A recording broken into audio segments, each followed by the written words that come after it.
जय बोलो देवादिदेव 1008 श्री भगवान महावीर स्वामी की जय जय जय। अहिंसा परमो धर्म की जय जय जय। परम पूज आचार्य गुरुवर श्री विद्यासागर जी महाराज की जय जय जय। परम पूज्य महामना मुनिराज प्रमाण सागर जी महाराज की। परम पूज्य नारायण सागर जी महाराज की। जीवन को हम प्रगति पथ की ओर अग्रसर करना चाहते हैं। अपने जीवन की यथार्थ उन्नति करना चाहते हैं तो हमें धर्म का आलंबन लेने की जरूरत है। और धर्म के संदर्भ में आचार्य कुंद कहते हैं कि रत्नत्रय को अंगीकार करोगे तभी तुम सच्चे अर्थों में धर्मी कहलाने के योग्य हो सकोगे। उस रत्नत्रय के क्रम में सम्यक दर्शन और सम्यक ज्ञान की विवेचना आप सबके मध्य हुई। आज से मैं बात प्रारंभ कर रहा हूँ चारित्र की। चारित्र क्या है? जब कभी भी हम चारित्र की बात करते हैं तो हमारी दृष्टि में व्रत, संयम, तप, त्याग, सदाचार, नैतिकता, प्रामाणिकता की बातें आती हैं। निश्चित तौर पर ये सब हमारे चरित्र के अंग हैं, लेकिन चरित्र कोरी प्रवृत्ति मात्र नहीं है। चारित्र का संबंध केवल हमारे बाह्य आचरण तक सीमित नहीं है। हमारे चरित्र का संबंध हमारी भीतरी परिणति से भी है। जब आचार्य कुंद से कहते हैं, पूछते हैं, तो वे तो चारित्र को धर्म निरूपित करते हैं और कहते चारित्रम खलु धम्मो, चारित्र ही धर्म है। लेकिन वो चारित्र क्या है, धर्म क्या है? चारित्रम खलु धम्मो, धम्मो जो सो समोति निदिथो, मोह खोह विहीनो, परिणामो अपनो हुशमो। चारित्र धर्म है और धर्म समता है और समता मोह और क्षोभ से रहित आत्मा का परिणाम है। मन का मोह और मन का क्षोभ हमारी क्षमता को खंडित करता है और अपनी क्षमता को खंडित करना अपने चरित्र को खोना है। हमारा मूल चरित्र परम क्षमता में लीन रहना है। जो हर पल क्षमता में लीन रहता है वो अपने जीवन का हर पल रस ले पाता है। लेकिन हमारे चित्त को चंचल बनाने वाला हमारे मन का मोह है, हमारे मन का क्षोभ है। ये जब तक हम पर हावी होगा तब तक हम अपने परिणामों में स्थिरता नहीं ला सकते। इसको आधार बनाकर आज से हम अपनी बात शुरू कर रहे हैं और आचार्य कुंद की एक गाथा से शुरुआत करेंगे, जहां उन्होंने चारित्र के उद्देश्य को रेखांकित करते हुए उसकी परिभाषा व्याख्यायित की है। वे कहते जीवादि सद्दहनम सम्मतम तेषिमधिगमो नानम रागादि परिहरणम चारित्रम एषु खलु मोक्षपहो। जीवादि का श्रद्धान करना सम्यक तो है, उनका ज्ञान करना ज्ञान है और राग आदि का परिहार करना चारित्र है। हाँ, वो अपना आचरण कर रहे हैं। रागादि का परिहार करना चारित्र है। हम सब चारित्र के पथ पर आगे चलते हैं। चारित्र हमारा धर्म है। यदि व्यवहारिक दृष्टि से मैं कहूँ तो हमारा जितना भी धर्माचरण है वह सब हमारे चरित्र का अंग है। पर सवाल ये है कि जो हम धर्माचरण कर रहे वो चरित्र है भी कि नहीं। तो उसके संदर्भ में एक कसौटी दी, रागादिक परिहरणम चरणम। रागादि का परिहार ही चारित्र है। हम धर्माचरण करते हैं, त्याग तपस्या करते हैं, व्रत संयम रखते हैं, दान पुण्य करते हैं और बड़े बड़े धर्मानुष्ठान करते हैं। अपने मन को टटोल कर देखें, भीतर के राग देश रूप विकार को हम कितना शांत करते हैं। आज के संदर्भ में 4 बातें करूँगा। विकार, स्वीकार, परिहार, परिष्कार। विकार, स्वीकार, परिहार और परिष्कार। पहली बात विकार की। अपने मन को टटोल कर देखें, मेरे भीतर विकार है या नहीं। कभी लगता है? अपने अंतर मन के विकारों को टटोलना हमारी पहली प्राथमिकता होनी चाहिए।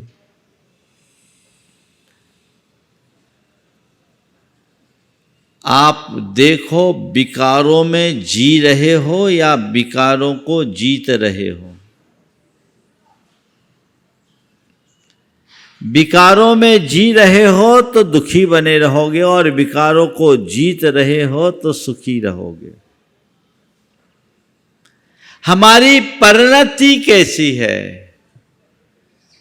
अगर यथार्थता देखें तो हर व्यक्ति हर पल न केवल विकारों में जी रहा है अपितु अपने विकारों को पुष्ट करने में ही लगा है। और जब तक विकारों की पुष्टि में हम लगे रहेंगे तो विकारों से मुक्ति होगी क्या? कतई नहीं। तो हमें देखना है हम विकारों में जी रहे हैं या विकारों को जीत रहे हैं। और उसके लिए भी सबसे पहली बात हमें ये देखना है कि हम अपने अंदर के विकार को विकार मान भी रहे हैं या नहीं मान रहे। ज़्यादातर लोग अपने दोषों और दुर्बलताओं को स्वीकार ही नहीं करते। उन्हें दूसरों के दोष दिखते हैं, दूसरों की दुर्बलताएं दिखती है, लेकिन अपने दोष अपनी दुर्बलता उनको नजर ही नहीं आती। और जब तक हम अपने दोषों को देखेंगे नहीं, दोषों को स्वीकारेंगे नहीं, तो उसमें सुधार कैसे होगा? हम विकार में जी रहे हैं और जब तक ये विकार पुष्ट होते रहेंगे मेरा संसार बढ़ता रहेगा। कहीं कोई विष का बीज बोए, रात दिन उसमें खाद पानी देता रहे और उस पेड़ को बड़ा करता रहे और सोचे एक दिन होली आए और ये पेड़ जल जाए। क्या संभव है? होगा क्या? जिस बीज को तुमने बोया, जो पेड़ लगाया, उसे अगर खाद पानी दोगे तो ये पेड़ बढ़ता ही जाएगा, इसे कोई रोक नहीं पाएगा। ये पेड़ बढ़ता ही जाएगा, इसे कोई रोक नहीं पाएगा। तो रोकने के लिए हमें चाहिए कि हम यथासंभव उससे सींचना बंद करें। हम लोग धर्म का पुरुषार्थ करते हैं। आचार्य कुंद कह रहे रागादि परिहरणम चरणम, चालित राग आदि के परिहार का नाम है। मैं धर्म क्षेत्र में कितना आगे बढ़ा हूं, इसका अंदाज किसके बल पर होगा? किसके बल पर? मेरे भीतर के राग देश मोह के विकार जितने घटे, मैं उतना बड़ा धर्मी, और मेरे अंदर राग देश मोह के विकार जितना बढ़े उतना अधर्मी। प्रायः धर्मी जनों के अंदर जो राग आदि पुष्ट होते रहते, उसे देखकर लगता है कहीं कोई ये आत्मवंचना तो नहीं हो रही। एक व्यक्ति ने 16 दिन के उपवास किए, लगातार 16 दिन के उपवास किए। उपवास के बाद उसने अपनी पारणा का बड़ा समारंभ किया, सभी को बुलाया भी, लेकिन अपने सगे भाई को नहीं बुलाया। धर्म पत्नी चाहती थी कि उनको भी बुलाया जाए, और उसने जब उससे कहा तो उसने कहा उसका तुम नाम मत ले, उसको छोड़कर तुझे जिसे बुलाना बुला ले, मैं तो उसकी शकल भी नहीं देखना चाहता। वो बड़ी स्वाध्यायशील महिला थी। उसने मुझे आकर कहा, महाराज जी आप ही कुछ कर सकते हैं, मुझे लगता है इनने इतना सब कुछ किया, अपने सारे तप को ये लंघन में बदल रहे हैं। मैं नहीं चाहती कि इनका तप लंघन हो। मेरा तो भाव ये है कि भाई भैया के प्रति जो इनकी कसाय है वो खत्म हो जाए। महाराज जी मेरी मर्यादा है, मेरी वो सुनते भी नहीं और मैं ज़्यादा बोल भी नहीं सकती, पर मेरी ये दिली इच्छा है कि इनके अंदर की ये गांठ खुल जाए और उसमें आप ही कुछ कर सकते हो। मैंने कहा ठीक है। वो व्यक्ति मेरे पास आया। आने के बाद मैंने ऐसे टटोला, भाई क्या कार्यक्रम है, कैसा कर रहे हो, क्या कर रहे हो? बोले बस महाराज बच्चे लोग कर रहे हैं, सब बढ़िया कार्यक्रम है और सब लोगों को बुलाया जाए। हमने सभी को आमंत्रित किया। मैंने बोला तुम्हारा भाई भी उस दिन रहेगा नहीं रहेगा? कहते ही चेहरे का रंग बदल गया है। महाराज उसकी बात छोड़ो। बोले क्यों, तुम्हारा भाई है ना? बोले भाई तो है, पर महाराज मुझे उससे सख्त नफरत है। हमने कहा भाई 16 दिन का भोजन छोड़ दिया तूने, अपने भाई की नफरत क्यों नहीं छोड़ा? तो भोजन छोड़ या न छोड़, मन का ये नफरत छोड़ो, मन का ये द्वेष छोड़ो। असल धर्म तो अपने भीतर के विकार को दूर करना है, भोजन को नहीं। मैंने उस व्यक्ति को झकझोरा। हमने कहा कर क्या रहे हो? अगर कोई बात है तो रोज हम लोग प्रतिक्रमण करते हैं और सबसे क्षमा मांगते, क्षमा करते हो? बोले करते हैं। बोले तुम प्रतिक्रमण किए? बोले किए। क्या बोलते हो? मैं सब जीवों से क्षमा मांगता हूँ, सब जीवों से को क्षमा करता हूँ। तो बोले सब जीवों से मांगते? बोले एक को छोड़कर। एक को छोड़कर। हम बोले एक ही तेरा पतन कराएगा। आखिरकार तूने क्षमा क्यों मांगा? आखिरकार तूने क्षमा करने का भाव क्यों किया? केवल इसलिए न कि क्षमा मेरा धर्म है और कषाय मेरा अधर्म है। अधर्म से पतन होगा और धर्म से मेरा उत्थान होगा। तेरे अंदर ये श्रद्धा है? बोले है। हम बोले फिर कषाय तो किसी के प्रति हो, अच्छी है क्या? महाराज अच्छी तो नहीं है। तो हम बोले फिर ये बताओ। बोले सबसे नहीं है महाराज, केवल एक ही से है। हम बोले ये तो देख उसकी डिग्री कैसी है। एक भी क्यों, वो एक की कसाई भी तेरे जीवन को तबाह करने वाली है। इसे समाप्त करो, इसे निकालो। जब सबको रोज क्षमा करते हो सबसे रोज क्षमा मांगते हो तो क्यों ना हो अपने ही भाई से क्षमा मांग लो और क्षमा कर दो और अपना मन साफ करके आगे बढ़ो। थोड़ा टाइम लगा। महाराज ठीक है, आप कहते हो तो मैं बुलवा लेता हूँ। मैं बुलवा नहीं लेता हूँ, बुलवाना नहीं है, बुलाना है। और न केवल बुलाना है अपितु अब तक जो कुछ हुआ उसे भुलाना है। बुलाने से क्या होगा? पहले मन में जो है उसे भूलो, फिर सामने वाले को बुलाओ और गले मिलो, ताकि ये तब सार्थक हो जाए।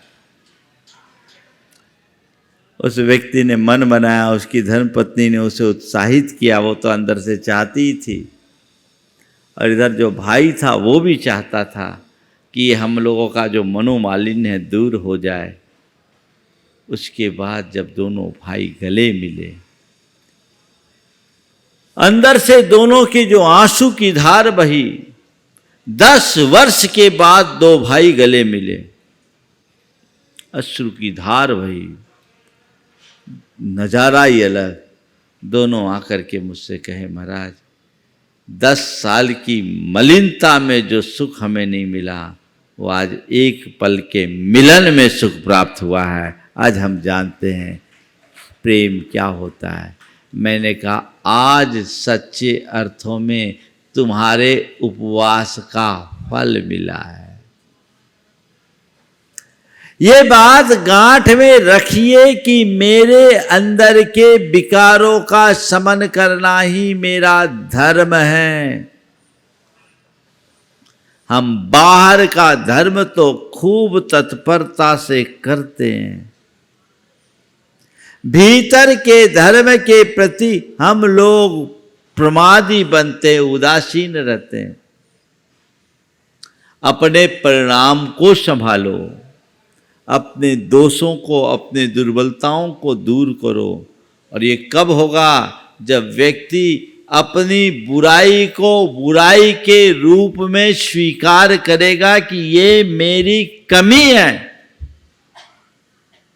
अपना अंतर विश्लेषण करके देखिए और जो जो अपने जीवन की बड़ी कमियां उन्हें अपने सामने रखिए और फिर ये स्वीकार कीजिए कि ये मेरी कमी है, मुझे इसे दूर करना है। और दूर करने के क्रम में उसका परिहार करना शुरू कीजिए, हटाइए। मुझे इन विकारों को नित्य दूर करना, इन्हें कम करते जाना, इन्हें कम करते जाना, इन्हें कम करते जाना है और कम करते करते करते इन्हें खत्म करते जाना है। ये मेरा प्रयोजन होना चाहिए। बाहर से धर्मी होना सरल है और अंतर को धर्ममय बनाना बड़ा कठिन है। लेकिन असली साधना तो वही है। तो रागादि परिहरणम चरणम, मेरे अंदर के विकार शांत हो। जब तक राग देश मोह काम क्रोध लोभ की वृत्तियां पनप रही है तो समझना अभी हम धर्म से बहुत दूर हैं, दूर हैं, दूर हैं। आचार्य समंत भद्र महाराज ने इसी बात को और अलग तरीके से निरूपित करते हुए कहा, रागत देश निर्वृत्ते चरणम प्रतिपद्यते साधु। अपने राग देश की निर्वृत्ति के लिए ही साधु चरित्र को अंगीकार करता है। मैंने धर्मपथ को स्वीकार किया इसी विकार को दूर करने के लिए, और यदि धर्मपथ पे लगे रहते हुए भी उन्हीं का सेवन करूं, उन्हीं का आश्रय लूं, तो ये मेरे जीवन की भयानक भूल होगी। मुझे उससे दूर रहना है, मुझे उससे पूरी तरह बचकर चलना है। ऐसी सोच अपने अंतर मन में होनी चाहिए, तो हमारा जीवन निहाल होगा। हम अपने जीवन में कुछ कर पाएंगे। तो क्या करें? हर पल अपने आप को मांझने की कोशिश करें, अपने भीतर के राग देश का परिहार करे, जितना बन सके उन्हें कम करने की कोशिश करे। महाराज करते तो हैं लेकिन होता नहीं है, हम क्या करें, है ना। चाहते तो सब है, होता नहीं है। होता नहीं है तो उसके लिए एक अभ्यास की जरूरत है। हम कदम दर कदम चले, नित्य ये भावना भाएं कि मैं अपने विकारों को छोड़ता हूँ और गुणों को स्वीकारता हूँ। ये नित्य अभ्यास में लाना चाहिए। आप जैसा होना चाहते हैं वैसी भावना भाएं, और जिससे बचना चाहते हैं वैसी भावना भाएं, तब विकारों का शमन होगा।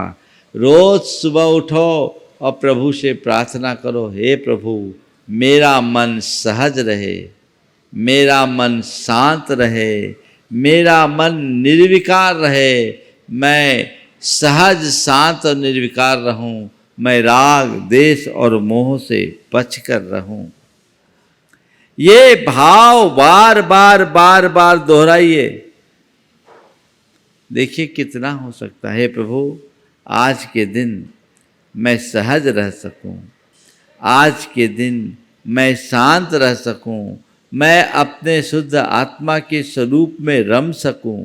आज मुझे विकारों से मुक्त रहना है। ये मेरे विकार शांत होवे, मेरे राग देश मोह मुझसे दूर रहे, ये भाव जगाइए। क्या होता है, सुबह से जो प्लानिंग होती है तो मेरा ये व्यापार अच्छा हो जाए, ये मेरा कारोबार अच्छा हो जाए, अगले से मेरा ये संबंध अच्छा बन जाए, बच्चों के शादी ब्याह हो जाए, या इसका बुरा हो जाए, इसका भला हो जाए, वो मुझसे दूर हो जाए, वो मुझसे पास हो जाए, वो काम ये काम बन जाए, उसका वो काम बिगड़ जाए। यही चलता है ना। ये कौन सा पुराण है। का निष्ठ संकल्प विकल्पों में जीते हैं, वे नित्य कर्म बांधते रहते हैं, और ये कर्म का बंधन उसके पतन का कारण है। अभ्यास बनाना होगा, और इस राग देश को दूर करने में भावना योग एक बड़ा अच्छा निमित्त है। आप कुछ मत कीजिए, केवल इन 4 सूत्रों को नित्य दोहराइए। 4 सूत्र दे रहा हूं, इन 4 सूत्रों को आपको दोहराना है, हर पल दोहराना है। जब भी आपको समय मिले, ख्याल आए, इन सूत्रों को दोहराएं। मुझे सहज रहना है, मुझे सहज रहना है, मुझे सहज रहना है, मुझे सहज रहना है, मुझे शांत रहना है, मुझे शांत रहना है, मुझे शांत रहना है, मुझे शांत रहना है, मुझे संयम रखना है, मुझको संयम रखना है, मुझको संयम रखना है, मुझको संयम रखना है, मुझे सकारात्मक रहना है, मुझे सकारात्मक रहना है, मुझे सकारात्मक रहना है, मुझे सकारात्मक रहना है। सहज शांत संयत और सकारात्मक परिणति जीवन की सबसे निर्दोष परिणति है। ये भावना आप जितनी गहरी बनाओगे, आपकी प्रवृत्ति में उतनी ही सहजता और समरसता आएगी। ये कर सकते आप। लोग बहुत कम करते हैं। अन्य धार्मिक क्रियाओं को आप जितनी तत्परता से करते हैं, अपने आप के बदलाव के लिए वैसा प्रयास कम होता है। अच्छे अच्छे साधक भी इन विकारों के आगे पस्त पड़ जाते हैं। उनको जीतने के लिए एक लंबे अभ्यास की जरूरत है। आपसे कह दे कि 4 उपवास कर लो तो कर लोगे, पर किसी को माफ कर दो तो नहीं कर पाओगे। अपने अंदर के विकारों का शमन कर लो तो नहीं कर पाओगे।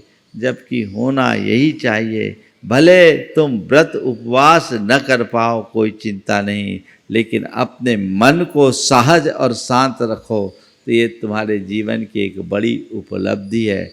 मन को निर्विकार बनाकर चलना ही हमारी सबसे बड़ी साधना है, जिसके लिए सतत अभ्यास जारी रहना चाहिए। यह अभ्यास जितना अधिक होगा, जीवन का पथ उतना ही प्रशस्त होगा। ये कोशिश सबकी हो तो रागादि परिहरणम चरणम, ये हमारे जीवन का अंग हो। हम इनका परिहार करें, परिष्कार होता जाएगा, परिष्कार होता जाएगा, परिष्कार होता जाएगा। फिर उसमें ज़्यादा कुछ कहने और करने की ज़रूरत नहीं है। शिष्य गुरु के चरणों में लंबे समय से साधनारत था, लेकिन एक लंबी कालावधि व्यतीत हो जाने के बाद भी उसको उसकी साधना का कोई रस नहीं मिल पाया। एक दिन उसने गुरु से कहा, गुरुदेव आपने कहा था कि मैं तुझे परमात्मा की ज्योति का आभास कराऊंगा, तुझे परम ज्योति का दर्शन कराऊंगा, लेकिन दर्शन तो बहुत दूर की बात है। लंबी कालावधि बीत गई, आज तक उसका आभास भी नहीं हुआ। क्या आपकी शरण में आने के बाद भी मुझे उससे वंचित रहना पड़ेगा? गुरु ने कहा, बस चल आज परम ज्योति के रहस्य का बोध कराता हूँ, तुझे आभास कराता हूँ। एक काम कर, दिन ढलने वाला है, आले में दिया जला है रखा है, उसे जला ले। दिन ढलने वाला है, आले में दिया जल रहा है, रखा है, उसे जला ले। शिष्य गया, दिए को जलाने की कोशिश किया, काफ़ी देर हो गई। दिया सलाई की काड़ी दर काड़ी जलाता रहा, दिया जल नहीं पाया। गुरु ने अपने आसन से आवाज़ लगाया, क्या बात है, विलंब क्यों हो रहा है? बोला, गुरुदेव क्या करूं, दिया नहीं जल पा रहा है। क्या बात है, विलंब क्यों हो रहा है? कहा, गुरुदेव क्या करूं, दिया नहीं जल रहा है। आखिर देख तो सही वो दिया क्यों नहीं जल रहा है, आखिर देख तो सही वो दिया क्यों नहीं जल रहा है। उसने दिए में झांका और कहा, गुरुदेव ये दिया नहीं जलेगा। बोला, क्यों? बोले, उसमें तेल की जगह पानी भरा है। जिस दिए में तेल की जगह पानी भरा है वो दिया कभी नहीं जल सकता। ये बात अपने गांठ में बांध कर रखने की है। जिस व्यक्ति की भाव शुद्धि नहीं हुई उसका कभी उद्धार नहीं हो सकता। जिसके हृदय में कषाय पल रही है वो अपना उत्थान नहीं कर सकता। कषायों का शमन होना चाहिए, और ये कषायों का शमन ही हमारा सबसे बड़ा धर्म है। इस धर्म को हम अंगीकार करके चलेंगे तो अपने जीवन का पथ प्रशस्त कर सकेंगे, आगे बढ़ सकेंगे। उस दिशा में हमारी कोशिश जारी रहनी चाहिए। आज मैं अधिक विस्तार से चर्चा नहीं कर रहा हूँ, आज अपनी बात को यहीं रोकूंगा और कल से ये क्रम निरंतर चलता जाएगा। आज मानसिकता अधिक नहीं है, हाँ, इसलिए आज इतने में ही बात रखिए। इसे एक संक्षेप खुराक के रूप में देखिए और लक्ष्य बनाइए, पुरुषार्थ जगाइए कि मुझे चरित्र के क्षेत्र में आगे बढ़ना है, यानी अपनी चेतना को चमकाना है, अपने परिणामों को निर्मल बनाने की दिशा में आगे बढ़ना है। मेरे कषायों का शमन होगा तो मेरे दुख अपने आप दूर हो जाएंगे, क्योंकि मेरे दुखों का मूल मेरे मन में पलने वाली कषाएँ हैं। जो जो कषाएँ शांत होती है दुख दूर होते हैं। सबका दुख दूर हो, सबकी कषाएँ शांत हो और सभी अपने जीवन में मंगल प्राप्त कर सके। समय आप सबका हो गया है, इसलिए यहीं पर विराम। बोलिए परम पूज्य आचार्य गुरुवर श्री विद्यासागर जी महाराज की।